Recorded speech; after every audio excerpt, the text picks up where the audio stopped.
Hi, everybody. Carolyn here from RIP. And we've got 4 hard-hitting competitors today. Are you guys ready? Oh, yeah. Woo!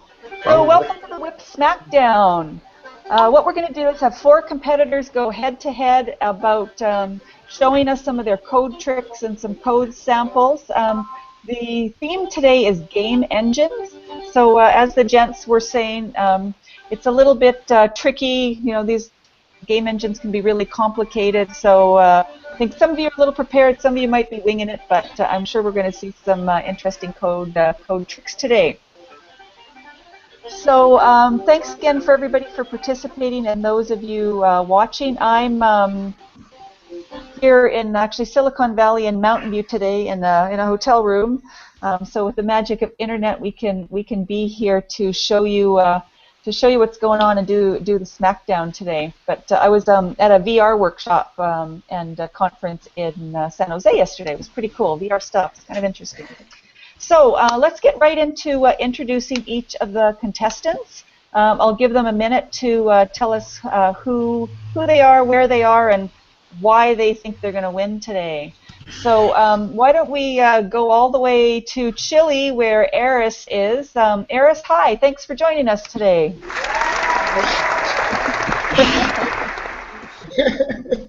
Hi, everybody. Thanks for having me. I'm Maris. I'm here with Theodora. We are part of Spark Inspirations. It's a game engine that somebody can use to create 3D or 2D games with or without coding. You can use it on a browser or as an offline app. I'm not entirely sure I'm going to win here today. I'm going to try my best. Something that might help somebody or just provoke some interest, and I'm really excited to have nice discussion and exhibition of game engines and stuff. Sounds good. And just one interesting thing you told me earlier. So you are Greek, but you're participating in a startup incubator in Chile. So that's kind of cool. Yeah, it's Startup Chile. It's a pretty cool accelerator. I highly recommend it. We are in the final steps right now. Everybody should look it up if you're interested to make a nice trip. Good. Well, after we're done, we're all going to come visit you down in Chile. Oh, you should. Sounds good. Great. All right, thanks. Next up, we have Lee Bamber, and he's based in Wales, in the UK. How are you doing, Lee? Yeah, I'm fine, thanks. I'm lead programmer, CEO, founder of a company called The Game Creators. We've been around since 1999, doing game creation tools, programming languages, game assets, all that kind of thing. I'm going to be crowbarring into this competition 2 products that I've created. One's called Game Guru, which we've released on Steam just around GDC time. Another one, AGK, which is a cross-platform write once, deploy anywhere solution. So we've pretty much got everybody covered from age 6 through to age 666. Looking forward to it. So you've been around for a while then. You're one of the oldie moldies in the industry. I am. I'm 8-bit. A time when we all had to write our own games engines. Are you excited about any of the VR stuff? You look at creating any VR games? Oh, absolutely, yes. I've already done implementation with Oculus Rift with the Game Guru. But it's a different challenge writing a VR game rather than just converting it from stereoscopics. So maybe one of our future Smackdowns will have to be on VR. We'll bring you back. We'll see how I go. Terrific. Thanks, Lee. And we've got Maxims, or better known as Max, who's with us from London today. Hey, Max, how's it going? Hi there. I'm Max. So I'm a developer at PlayCanvas, full stack. So PlayCanvas is kind of a WebGL-based engine and the tools in the cloud for collaborative editing and creating games. Not only games, but other stuff. So I didn't prepare at all, so I'm going to improvise, and we'll see how it goes. Sounds good. Well, it looks like you've got some people in the background that are watching you too. Yeah, I'm actually in Microsoft's incubator. So, Okay. yeah, So you want to get everybody in the back to say hi? I'm not going to disturb them. Okay, I can see them watching. Excellent. All right, and then we've got Tom, who's based in Long Island over in New York on the east coast of the U.S. today. How are you doing, Tom? Pretty good. I'm the lead developer of the RenPy visual novel engine. For people who don't know what a visual novel is, it's a type of game. It's similar to an interactive, like, choose-your-own-adventure book. So it's a form of interactive fiction. RenPy, which for 10 years has been a free and open source engine to help people create this sort of game. Interesting. And so I'm going to try and show how a specialized engine can, for the specialized games, make it easy. On the other hand, it can't make every game, and that's fine too. That's what the other guys are for. That's right. Oh, that sounds really interesting. I hadn't actually heard of that, so interesting to see what you show us. So thanks. So here's how it works. Each contestant will get 3 minutes, and at the end of 3 minutes, what's the sound we're going to hear, Alfonso? Oh. Yeah, we're listening. So show us. There we go. So at the end of the 3 minutes, you're going to get gonged. So wait for that, and then we'll go on to the next one. So we'll watch them share their screen and show us a few code tricks or one of the new engines that they're working on, and then we'll go on to the next contestant. So do we have a drum roll to see if everybody's ready? All right, so let's head back over to Eris. Eris, are you ready? As ready as I will ever be. Excellent. All right, Eris, you've got 3 minutes. Okay, let me present. What are you going to show us? Okay, I thought I would start with. Oh, so can you see my screen now? Look, yep, we can. And Okay. maybe blow it up just a little bit. I think we're gonna move to another code window, which is bigger, so that's fine. Okay. So tell us what you're going to do, and then we'll give you your 3 minutes. You got 1 minute to explain and 3 minutes to do it. Good. Okay, I'm gonna for the code trick. I thought I would show you a way of doing CSS differently, like because Spark is HTML based, so I'm gonna show you how I style windows and doing the layouts in a different way than normal CSS, more like something like what Bootstrap does, something like that. That would be my code trick. And then I thought I would just show you a little bit of Spark Game Engine as well. Okay, sounds good.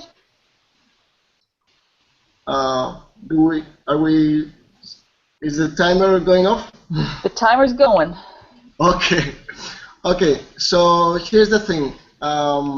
Right now, I don't know if you can see, but this is an XML language type that we created for Spark.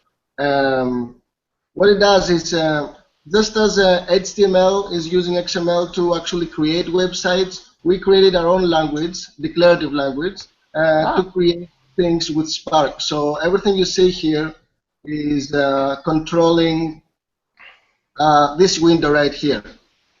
And the code behind this is here.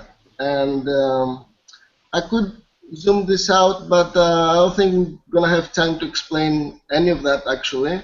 It's just functions here and there that all they do is they lay out things like horizontally or vertically, and they can take as input percentages and things like that. So the result from this, which is it says create a panel, and the panel should have width 500 and height 300, and make it to be horizontally aligned center. And that's like a problem in CSS. Well, it's hard to actually center something without doing margins and stuff like that. Okay. And then as you see for the result, you see here that everything is actually positioned in absolute for as far as CSS is concerned. It's all absolute, and the positions are updated manually. Maybe I can change something like for width I can put 60%, and this will take 60% of the whole screen. So if I do a refresh now, I think that means you got about 30 seconds. oh wow. We get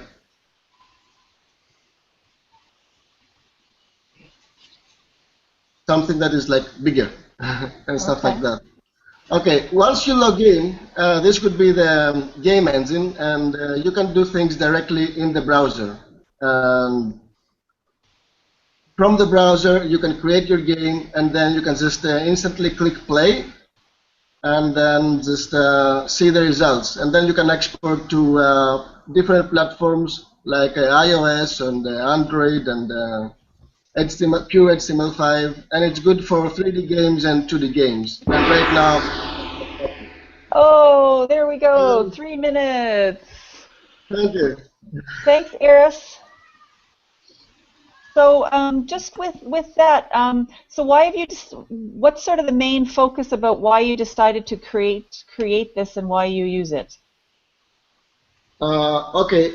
Well, the main focus is to easily create games with or without programming. Right now, there is absolutely no 3D engine that can work with no programming. So that was the first gap that we found in the market. So we're making a non-programming 3D engine.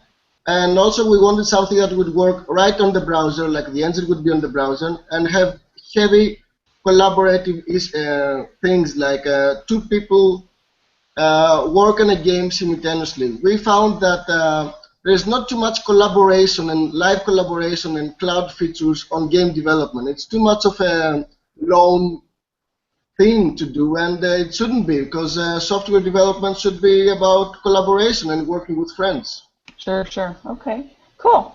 All right. Thank you very much, Eris. Good job. Thank you. So,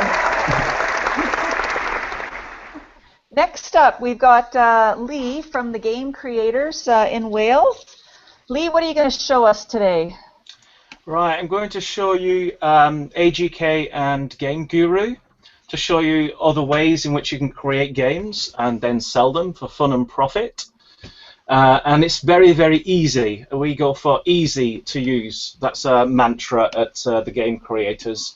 We'll let everybody else deal with the complicated stuff, and we make it easy for users instead of confusing them. So that's what I'm going to attempt to demonstrate in the next 3 minutes. You ready? I certainly am. So I'll show you AGK first, because I'm only going to spend 30 seconds on it. Basically what you're looking at, I've enlarged the text massively, but you can see the programming language. It's really quite simple. It's just commands, and the cool thing about it, it's got a broadcast, so it sends it instantly to the device, so you don't need to have cables and stuff like that. But that's for people who want to do programming and all the rest of it. But I think what's much more fun is this one. It's called Game Guru. It's available on Steam, and it's got a tutorial mode, so you can actually pick a starting scene. But what I'm going to do is demonstrate using it myself. So you start a new level. You can paint the terrain. You can use sculpture tools to raise and lower the terrain. So if you lower it enough, you actually get some water, because there's water underneath there. You can have a start marker, so you can put, this is where I'm to start the game. I want to make a third-person game, so I'm going to pick a character from the library, drop it onto the start marker. I need some sort of stuff in my game, so I'm going to have a building, for example, and maybe I'm going to have an enemy, so I'll have maybe a rocket man, and a hiding behind there. And then I can press test game, and what actually happens is it builds all the elements that you need. So you don't actually have to do any programming if you don't want to. It has all the game logic already built in. So for example, this guy's built with a fireball spell. So you've got a cane, and I'm mixing it with a bit of modern day, so they've got a rocket guy. and you're not limited to just third person. You can go first person. You can choose different characters to fight or have conversations with. You've got lots of game assets, so I can say, for example, have a rocket pack. So if I delete this guy and then play again, it's now first person. I can collect the rocket. I can collect items. I can create quests. There's lots of games that are actually built into the software. So if I click this, I can go onto the building as well. So you can actually do all this kind of stuff. And we've got tutorials, video help. It's all built in. So you don't really have to sit down and learn to program if you want to create a 3D game. And then when you're finished, you can actually do something called Save Standalone. So it creates an executable, and then you can use that to share with your friends. You can put it on Steam if you wanted to sell it. We're creating more modules all the time, like a character creator, which allows you to customize your own characters. So this is a pretty cool feature that we've just added recently. And go check it out. It's on Steam. It's called Game Guru. Very, very cheap to buy, and you can spend hundreds of hours creating your own games. Cool. Right on time. Good stuff. So is this for web-based apps? No, it's PC only. So if you've got a PC or a laptop or an Ultrabook, then you can create games. And we've got AGK for the cross-platform, which then does all the rest of the stuff. So that's Mac, Linux, all the phones, not the consoles, but pretty much everything else. So how many games have you created with this? And it's one of the tools that you use. I personally have probably created 2 games because I'm busy writing the engine, but our community have created hundreds of games so far. Which is really great to see. I mean, that's the fun part, watching other people create the games that I don't have time to create. Yeah, definitely. Good stuff. Excellent. All right, thanks a lot, Lee. So let's move over to Max. Max, what are you going to show us? I'm going to show the tool set, how it's easy from the right to scratch to create some simple scene with a, let's say, physical-based rendering, upload some assets, see how it works with the collaboration in real time, then see how it works on mobile without need to refresh anything, and publish, get the link, and share the link so anyone can see it. You can do that all in 3 minutes. Yep. All right, are you ready? Yep. Let's go. So I'm going to share the screen now. Oop. So this is the editor, right? The idea is that you've got simple entities on the left, inspector on the right, some assets at the bottom. And there are 3 people right now with me, actually. So what I'm going to do, I'm going to drop some assets. Let me see the windows. I'm going to create one cube map. I'm going to drop some other 2 textures. So right now I'm just dragging actually files from the file system into here, right? That's all I just did. And then you can pick up the assets I have just uploaded. That's not the one. Thanks. Not that one. So this is creating a cube map, right? So cube map is for doing physical-based rendering based on a real light from imagery, right? And then I'm going to just upload the model, simple box, and drop that box in the scene, create the entity, add component model. Here we go. Where's my box? Yeah. I don't see the box. I'm going to create normal box then. Yeah. Here we go. So I'm drag that model, so we can see in the scene that model right now here. So I have a basic material for it. I'm gonna set texture like let's say a diffuse. No, let's do actually a gold. Let's try to simulate gold. So that, the metalness, glossiness, and then we're gonna create the Take the cube map. Where is it? Neg Y. You see? Yeah. And post that. The bad naming. Alright, it's done. Pre-filter it, drop it on cube map. We've got skybox here now, right? That's the skybox, you can see around. Oh, I'm running out of time. Oops. So here's my kind of gold. Doesn't really look like a gold, right? And then I can launch play. And that link is shareable. That link as well is editable in live. So I'm going to rotate the camera and I'm going to see that camera is here. Now I'm going to go and publish that thing. Test. Publish. Yep. And I get the link. So I can share that link with anyone. Anyone can see. Woo! Excellent. All right. Didn't prepare. Sorry. Oh, well, we'll have to get you next time on another one. That was good. Thanks a lot, Max. Yep. Okay, next up we've got Tom, who's with us from Long Island. Tom, tell us what you're going to do. Okay, well, I'm just going to try and put together a quick little visual novel game using RenPy, and we'll see if we can get the whole thing done in the 3 minutes. There probably will be a lot of copying and pasting involved. Excellent. So, are you ready? 1 second here, so let me just get the launcher up. And okay, so this tool here is the RenPy launcher. Ready, let's go. 3 minutes are starting. Okay, this is the interface to create a new game. We click Create New Project. Let's call it Smackdown. And it copies some files. We want the English template. Boom, it asks us for a theme. We'll pick an ugly one.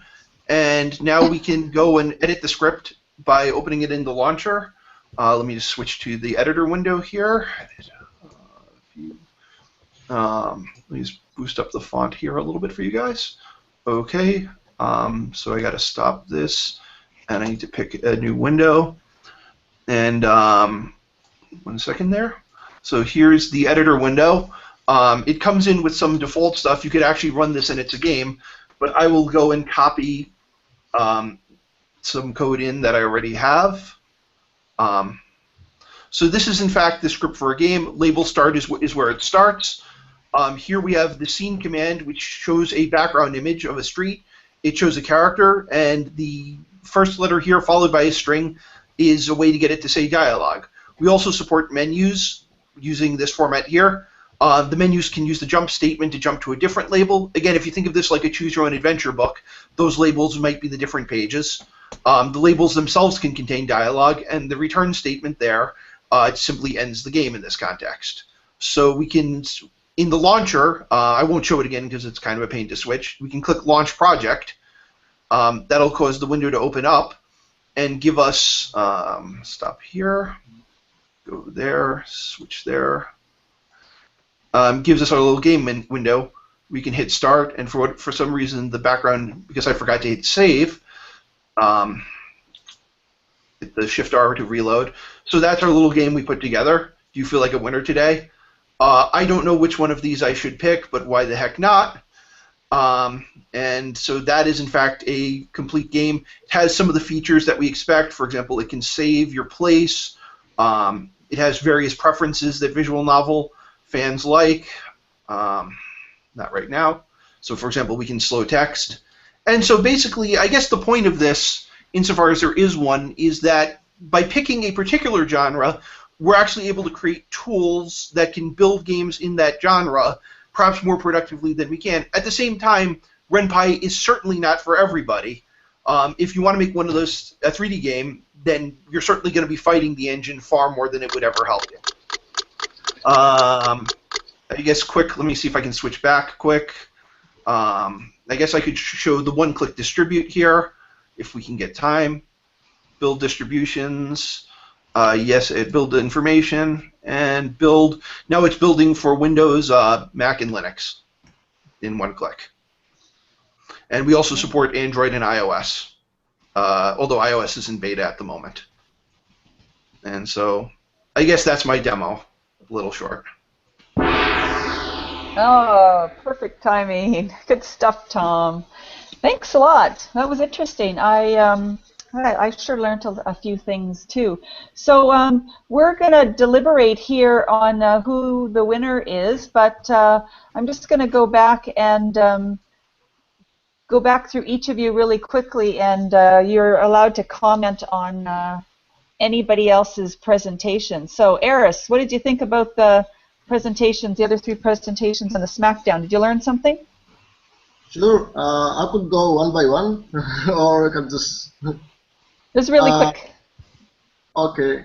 Well, backwards, I think the idea of focusing on one gender is good. So I like this idea because I find it too like very like if somebody is a newbie and he wants to directly go to one genre, then it's so easy to just focus on this, and so he doesn't have any options. It's flexibility versus ease of use. And if you don't have to be that flexible to create many genders, then it's going to be much more easier to use. If you give him a lot of options, then it's not going to be so easy of use. So it's this balance of the two all the time.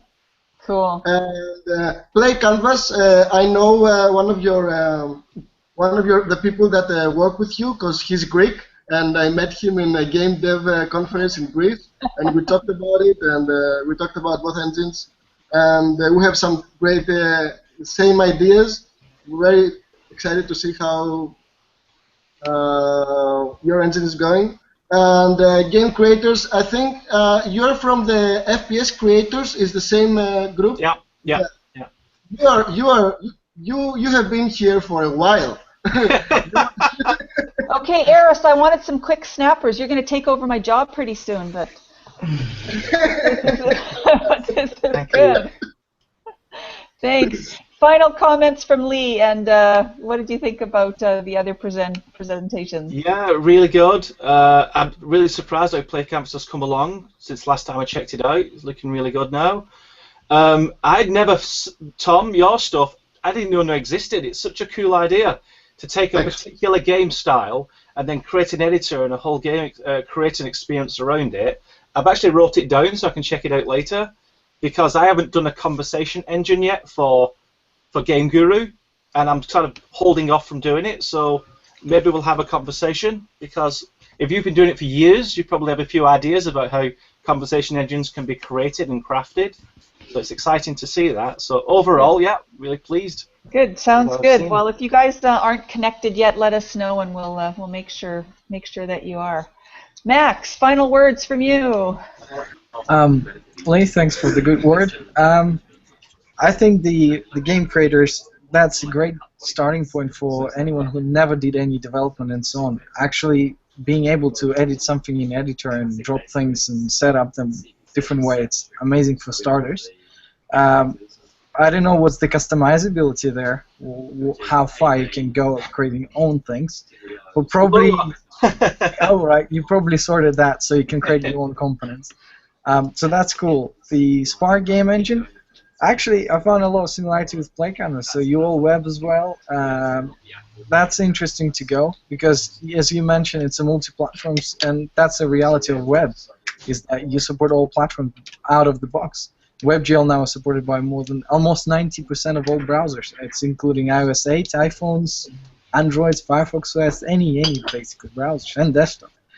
So that's cool. And Tom, I think that's interesting. In terms of conversation, I don't know what's the genres of game and how far you can go with your tool set, but yeah, it's pretty interesting too. Excellent. And Tom, last word from you before we announce who the winner is.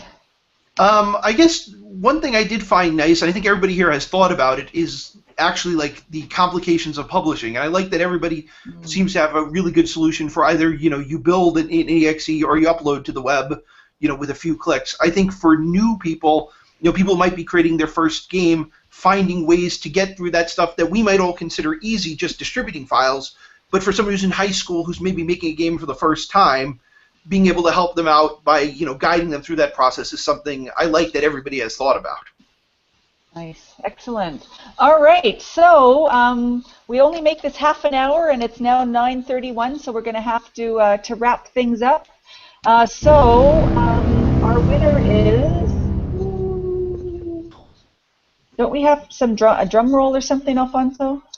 There we go. Well, I want to thank all of you for participating, and our winner today is Tom.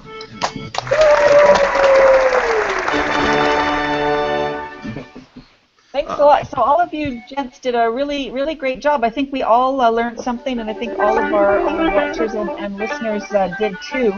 So Tom, you've actually won gear to watch, so we'll send that off to you. Alfonso will get your information. So thanks a lot to Samsung for sponsoring today. Thanks for all of you for watching.